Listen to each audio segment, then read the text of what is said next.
La tua compagnia è nei guai. No, non è vero. Sì, è così. Le recensioni non contano. Anche la mia. Ho discusso con il sindacato.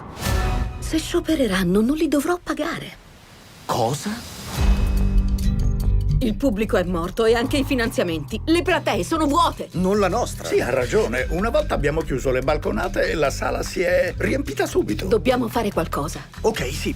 Che facciamo? Ci scambiamo i migliori talenti di Parigi e New York. Mettiamo in mostra facce nuove, riaccendiamo l'interesse per la danza. Si tratterebbe di un anno. Imparerete lo stile parigino. Dite che non torna più?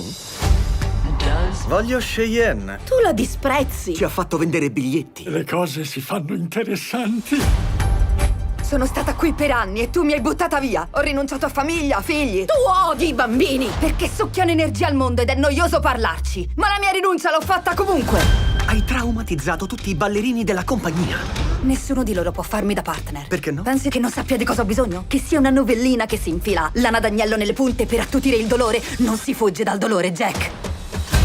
Lo so che tu sei la grande Cheyenne, regina della danza, ma questo scambio è molto importante per far sì che la magnifica arte che entrambi amiamo continui a esistere. Non so se sono ancora capace, Jack. Tu ami ballare, non è vero, Cheyenne? È questa la sostanza di cui sono fatti i sogni. Si comincia? Si comincia.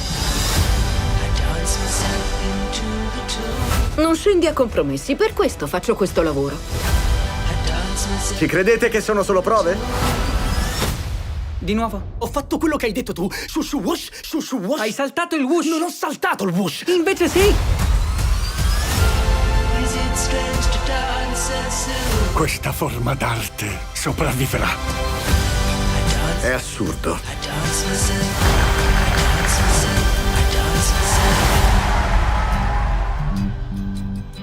Hai dormito sul mio divano stanotte? Ci ho soltanto fatto sesso con Gael.